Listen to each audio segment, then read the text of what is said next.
आज स्टार्ट करते हैं आगे की क्लास। कल हमने राजस्थान नगर पालिका अधिनियम 2009 की कुछ अध्याय, अनुसूचियाँ और धाराओं के बारे में बेसिक जानकारी ली थी, और जिसमें राज्यपाल ने नगर पालिका अधिनियम को कब अनुमति दी, कब नगर पालिका अधिनियम है जो राजस्थान में लागू हुआ था, कितनी धाराएं हमें पढ़नी है, कितने अध्याय हमें पढ़ने हैं और कौन कौन सी अनुसूचियाँ हैं, ये सारी चीज़ें हमने पढ़ी।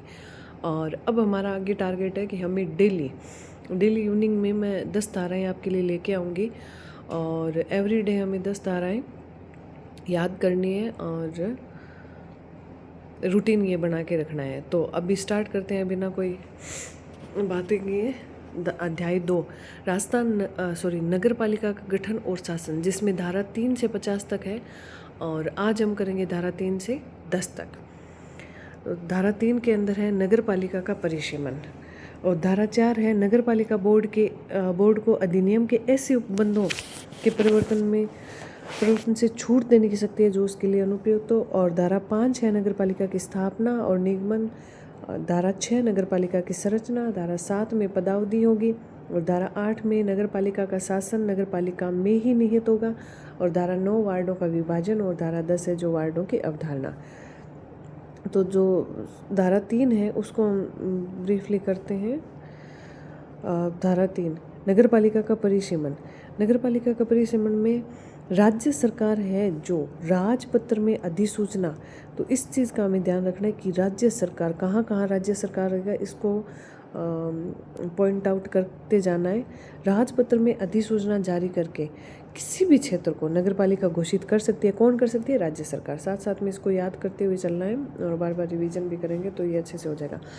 नगर पालिका घोषित कर सकती है किसी भी क्षेत्र को, नगर पालिका में शामिल कर सकती है, नगर पालिका से अपवर्जित कर सकती है, उसकी सीमाओं में परिवर्तन कर सकती है, नगर पालिका को हटा सकती है, 2 नगर पालिकाओं में विभाजित कर सकती है, 2 नगर पालिकाओं को मिला सकती है।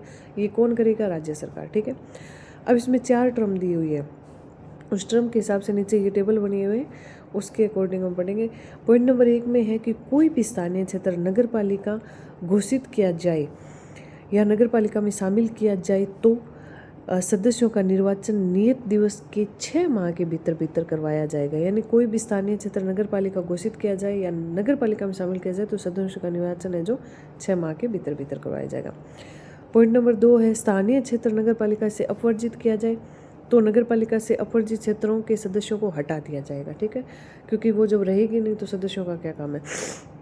और किसी एक नगर पालिका की सीमाओं को किसी दूसरी नगर पालिका में शामिल करके एक नगर पालिका को एक या अधिक नगर पालिका में परिवर्तित किया जाए, विभाजित किया जाए, तो हम उसका क्या करेंगे उसको देखते हैं।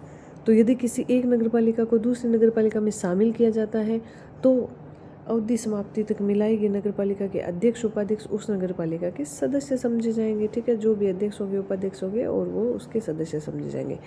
या कोई नगर पालिका 2 या 2 से अधिक नगर पालिका में विभाजित होती है जो नई गठित नगर पालिका का क्षेत्र का प्रतिनिधित्व करने वाले सदस्य नवीन नगर पालिका के सदस्य समझे जाएंगे।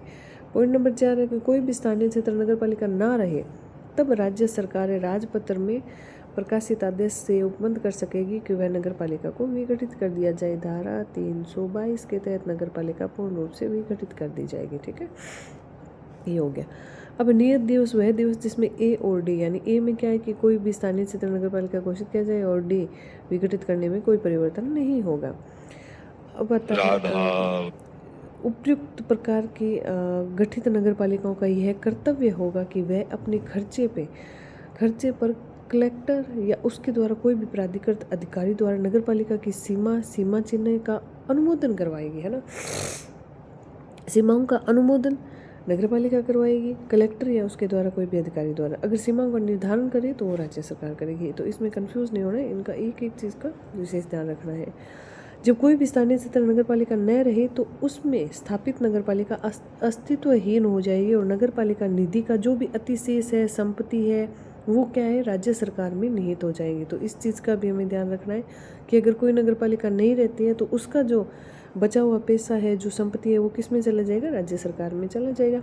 और आगे मतलब आगम यानी बची हुई राशि उसकी है तो वो है स्थानीय क्षेत्र के लिए खर्च हो जाएगा, और अतिशेष थी तो वो उसमें राज्य सरकार में चली जाएगी। या इसमें पॉइंट नंबर 4 में हम पढ़ते हैं कि यदि कोई क्षेत्र नगर पालिका न रहे, उस क्षेत्र का किसी अन्य स्थानीय प्राधिकृत वाले क्षेत्र में शामिल कर लिया जाए तो उसकी संपत्ति है वो उस जिसमें शामिल किया है उसी में शामिल हो जाएगी। ठीक है, किसी स्थानीय क्षेत्र को एक नगर पालिका से वर्जित करके दूसरी नगर पालिका में शामिल कर लिया जाए, यानी कोई भी एक स्थानीय क्षेत्र उसको दूसरी नगर पालिका में शामिल किया जाए तो राज्य सरकार दोनों नगर पालिकाओं से परामर्श करके और एक नगर पालिका में उसकी निधि संपत्ति और वो शामिल कर देगी। तो इसमें राज्य सरकार का थोड़ा ध्यान रखना इस पॉइंट का। यदि कोई भी आवास, विनिर्माण, भंडार, गोदाम, उद्योग, कारोबार का स्थान 2 या अधिक समीपस्थ नगर पालिका क्षेत्रों की सीमाओं के भीतर हो ऐसे कोई भी, तो उसमें राज्य सरकार अधिसूचना जारी कर इन क्षेत्र को नगर पालिका घोषित कर सकती है। ठीक है, जब किसी स्थानीय क्षेत्र को किसी नगर पालिका में सम्मिलित कर लिया जाए तो शामिल किए गए संपूर्ण क्षेत्र के नियम आदेश पूर्ववर्ती नगर पालिका के लागू रहेंगे। अब एक पॉइंट आता है जो अभी काफ़ी सारे नगर पालिका बने ही हैं, तो उसमें क्या है कि जब किसी गांव को नगर पालिका बना दिया जाए या उस गांव के क्षेत्र को गांव का कोई क्षेत्र अपवर्जित करके किसी नगर पालिका में शामिल कर लिया जाए तो उस दौरान क्या क्या कंडीशंस होगी, अप्लाई होगी। तो उसमें देखते हैं वह क्षेत्र गांव नहीं रहेगा। पॉइंट नंबर 1, पंचायत काम करना बंद कर देगी। जाहिर सी बात है, गांव नहीं रहेगा तो पंचायत का कोई काम नहीं है। वहाँ के जो पंच है, सरपंच है, उप सरपंच है, पंच है, वो क्या है, अध्यक्ष, उपाध्यक्ष और सदस्य समझे जाएंगे। और अगर किसी में शामिल किया जाता है तो वो उसके केवल अतिरिक्त सदस्य समझे जाएंगे। फिर आता है गांव की संपूर्ण जो असिस्ट लाइबिलिटीज़ है, जो अस्थियाँ दायित्व है, वो सारी नगर पालिका के हो जाएंगे। नगर पालिका उस क्षेत्र में कर उद्ग्रहित कर सकती है और इसी क्षेत्र नगर पालिका पंचायती राज अधिनियम 1994 में लागू नहीं होगा। ये भी हमें ध्यान रखना है। तो जब गांव ही नहीं रहेगा तो उसमें पंचायत का तो फिर काम नहीं है। तो ये था धारा नंबर 3। थोड़ी सी बड़ी थी लेकिन इसमें क्वेश्चन बनने के पूरे चांस है। इसमें से 1-2 क्वेश्चन देखने को मिलते हैं। फिर है धारा 4 में, यानी नगर पालिका बोर्ड अधिनियम में ऐसे उपबंधों में परिवर्तन और लागू से छूट देने की शक्ति जो उसके लिए अनुपयुक्त है। धारा 4 में यानी नगर पालिका बोर्ड ऐसे उपबंधों में छूट दे सकती है जो उसके लिए अनुपयुक्त है। राज्य सरकार अधिसूचना जारी कर या लेखबंद कारणों से किसी नगर पालिका बोर्ड को इस अधिनियम में ऐसे उपबंध लागू करने की छूट दे सकती है जो उसके लिए अनुपयुक्त हो। यदि उपयुक्त अधिसूचना तब तक लागू रहेगी जब तक राज्य सरकार इस अधिनियम को सुसंगत नियम ना बना सके। फिर आता है धारा नंबर 5, जिसमें नगर पालिका की स्थापना और निगमन है, कॉरपोरेशन में। तो इसमें क्या है कि क्षेत्र, कौन कौन से क्षेत्र है जो नगर पालिका में शामिल है, मतलब नगर परिषद, नगर पालिका और नगर निगम बन सकते हैं। तो अपन जब नगर पालिका की बात करते हैं तो उसमें तीनों बोर्ड आते हैं, नगर पालिका बोर्ड, नगर निगम और नगर परिषद। ठीक है, केवल नगर पालिका नहीं। तो अब देखो, नगर पालिका बोर्ड बोला जाएगा जो सबसे छोटा जो क्षेत्र है उसको। तो संक्रमण क्षेत्र है, उसमें नगर पालिका बोर्ड है जिसमें शाश्वत उत्तराधिकारी होगा, उसकी खुद की मोहर होगी और निकाय होंगे, निगमित निकाय। लघुत्तर क्षेत्र है, उसमें नगर परिषद आएगा जिसमें उत्तराधिकारी होगा, सामान्य मोहर होगी, निगमित निकाय होगा। वृहत क्षेत्र है, उसमें भी नगर निगम आएगा। तो सबसे बड़ा क्षेत्र है वो नगर निगम, छोटा नगर परिषद और उससे छोटा है जो संक्रमणशील क्षेत्र है वो नगर पालिका बोर्ड। अब इसमें इसी धारा में, धारा 5 में ये कहा गया है कि यदि राज्यपाल, इसको विशेष ध्यान रखना है ना, क्वेश्चन पूरा अच्छी तरह से यहाँ से एक क्वेश्चन आराम से बन सकता है। यदि राज्यपाल अधिसूचना जारी कर किसी औद्योगिक नगरी के रूप में निर्दिष्ट कर दे तो वह नगर पालिका की स्थापना नहीं होगी। कोई भी क्षेत्र है उसको राज्यपाल, राज्य सरकार नहीं, राज्यपाल का ध्यान रखना, राज्यपाल औद्योगिक नगरी, ये पॉइंट याद रखना। 1 या 2 जगह राज्यपाल का नाम आएगा ना।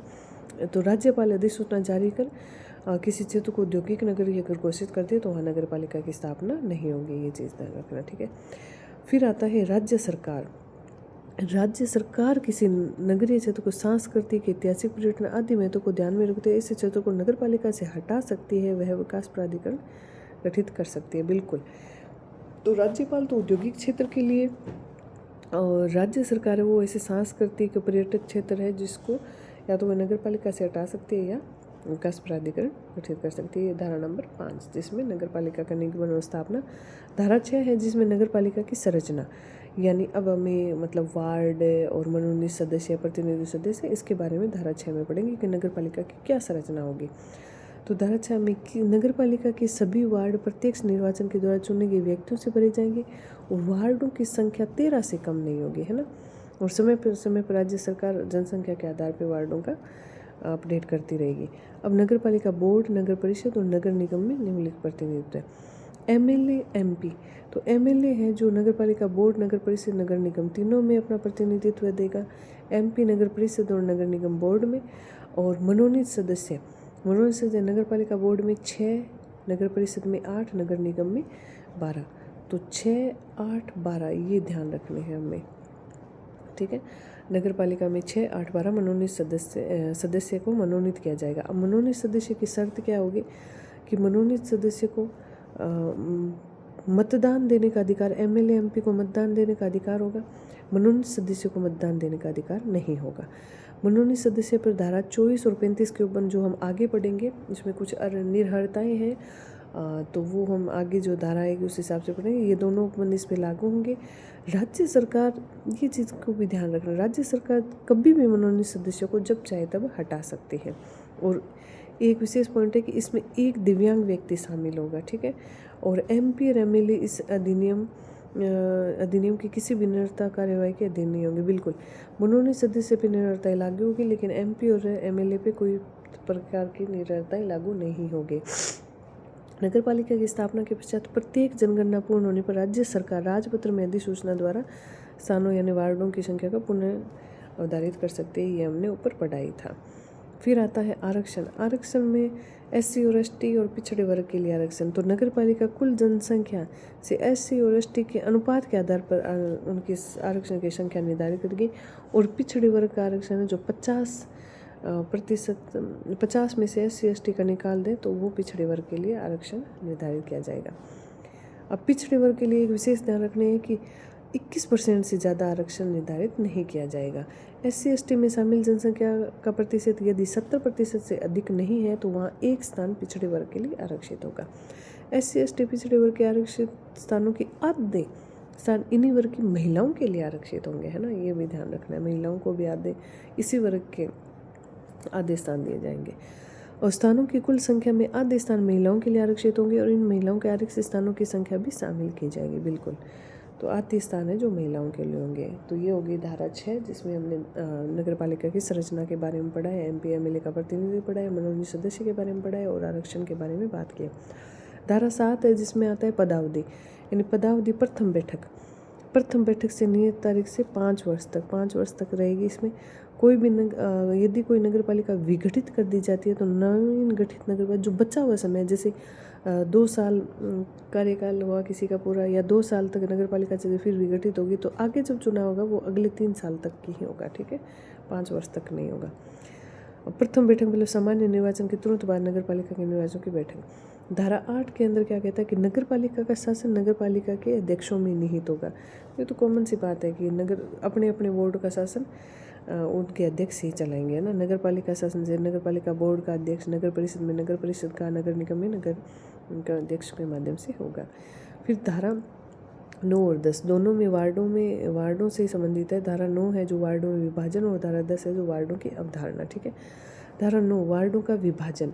चुनाव के लिए नगर पालिका की नियत कुल स्थानों की संख्या के बराबर वार्ड होंगे, बिल्कुल, और प्रत्येक वार्ड का प्रतिनिधित्व उस वार्ड की जनसंख्या के आधार पर निर्धारित होगा और उसका अनुपात वही होगा जो नगर पालिका के स्थानों की कुल संख्या जनसंख्या के, मतलब वार्डों का निर्धारण है जो उसकी जनसंख्या के आधार पर किया जाएगा। और ये राज्य सरकार इसको समय समय पर अपडेट भी करती रहेगी। अब आते हैं वार्डों की अवधारणा। तो राज्य सरकार आदेश द्वारा यह तय करेगी कि वार्ड जिन प्रत्येक नगर पालिका के निर्वाचन के उद्देश्य के लिए विभाजित किया जाएगा और प्रत्येक वार्ड की सीमा होगी। एससी एसटी इन वर्गों की महिलाओं के लिए आरक्षित स्थान होंगे। महिला उम्मीदवारों के लिए वार्ड संख्या निर्धारित होगी और एससी एसटी पिछड़े वर्ग की महिलाओं के लिए आरक्षित स्थानों का आवंटन चक्रानुसार होगा, रोटेशन के आधार पर इनका सीटें आवंटित होगी, है ना। ये चीज़ भी ध्यान रखना है। और वार्डों की अवधारणा करते समय राज्य सरकार निम्नलिखित उपबंधों को ध्यान देगी। सभी वार्ड भौगोलिक रूप से जुड़े होंगे और एससी एसटी आरक्षित स्थानों का वितरण नगर पालिका के भिन्न विभागों में किया जाता है और जहाँ पर जनजातीय जनसंख्या अनुपात तुलनात्मक रूप से अधिक हो। और फिर क्या है, वार्डों की संख्या का नगर पालिका क्षेत्र में उत्तरी पश्चिमी कोण से किया जाएगा, ठीक है। वार्ड का निर्धारण हमेशा उत्तर और पश्चिम कोण से होता है, ठीक है। और रोटेशंस के आधार पर इनकी सीटों का निर्धारण होता है। और वार्डों की अवधारणाओं के मतलब कोई भी ऑब्जेक्शन है तो उसके हमें 7 दिन के भीतर कोई भी ऑब्जेक्शन है उसको दर्ज करवाया जाएगा। 7 दिन का समय दिया हुआ है। तो थैंक यू सो मच। आज हमने 3 से 10 तारें कर लिए और कल इसी टाइम हम आगे 10 से लेके 11 से लेके 21 तक की तारें कंप्लीट करेंगे। Thank you.